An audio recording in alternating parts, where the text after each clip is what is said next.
Sang Sabda telah menjadi manusia dan tinggal di antara kita.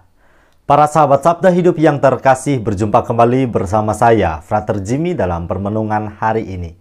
Permenungan kita akan diambil dari Injil Markus bab 2 ayat 23 sampai ayat yang ke-28. Mari kita mempersiapkan hati kita untuk mendengarkan dan merenungkan sabda Tuhan.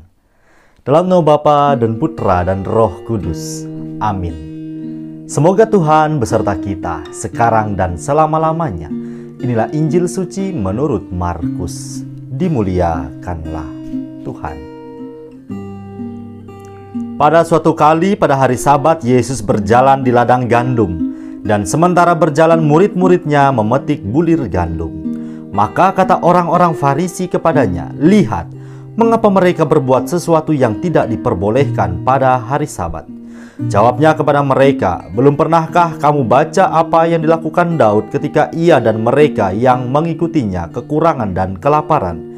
Bagaimana ia masuk ke dalam rumah Allah waktu Abiatar menjabat sebagai imam besar, lalu makan roti sajian itu, yang tidak boleh dimakan kecuali oleh imam-imam, dan memberinya juga kepada pengikut-pengikutnya."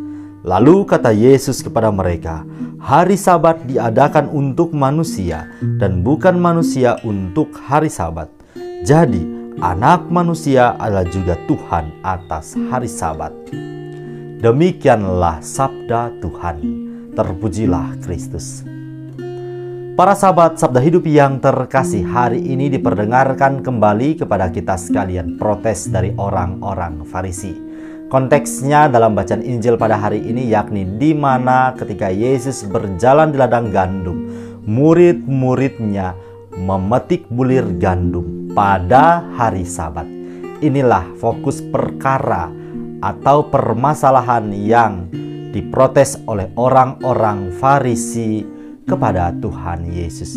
Mengapa kok demikian? Sebagaimana yang kita ketahui bahwa hari Sabat itu adalah hari yang kudus. Orang-orang tidak boleh bekerja, melainkan fokus beribadah.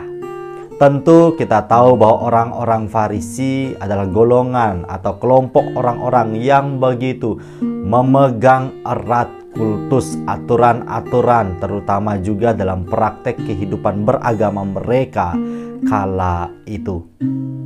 Tentu kita melihat bagaimana Yesus menunjukkan belas kasih kepada para muridnya.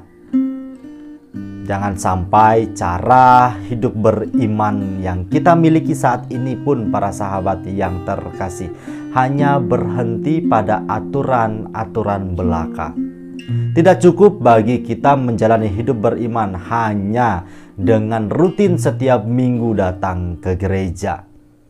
Dengan bangga kita mengatakan, "Setiap minggu saya pergi ke gereja, bahkan hampir tidak pernah absen." Seperti itu misalnya. Melainkan bagaimana cara hidup beriman ini setiap hari kita hidupi melalui setiap apa yang kita kerjakan.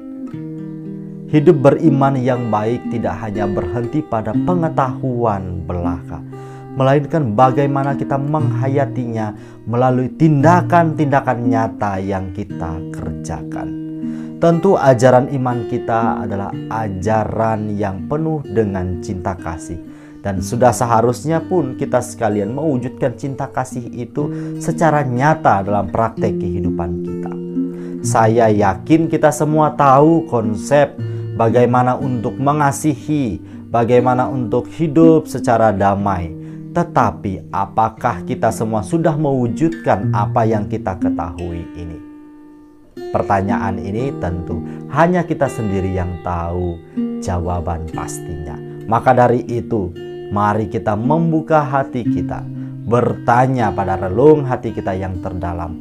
Adakah saya, Anda, dan kita sekalian sudah menjalankan kehidupan beriman ini selaras dengan perbuatan-perbuatan konkret kita?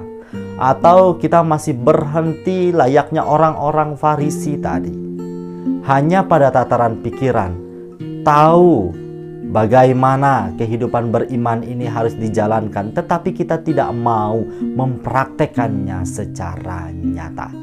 Maka sabda Tuhan pada hari ini menegaskan bahwa tentu rasa kemanusiaan, belas kasih melampaui segala-galanya. Hari Sabat diperuntukkan kepada manusia, tetapi bukan manusia untuk hari Sabat. Tentu kita harus meluangkan waktu dari segala bentuk kesibukan kita selama 7 hari. Waktu yang Tuhan sediakan, 6 hari kita bekerja secara full, sebut saja seperti itu. Tetapi adakah kita dalam hari-hari kesibukan kita meluangkan waktu bagi Tuhan? Hemat saya bukan hanya menunggu hari Minggu, tetapi setiap hari adakah kita meluangkan waktu untuk sekadar berbicara kepada Tuhan, mohon kekuatan, mengucap syukur, dan tentu memohon ampun dari setiap salah dan dosa yang kita miliki. Semoga para sahabat yang terkasih kita dimampukan untuk mewujudkannya dalam terang iman akan Kristus Tuhan. Selamat beraktivitas, salam sehat untuk kita semua. Semoga Allah yang Maha Kuasa memberkati kita, melindungi kita terhadap dosa dan menghantar kita ke hidup yang kekal. Amin. Dalam nama Bapa dan Putra dan Roh Kudus. Amin.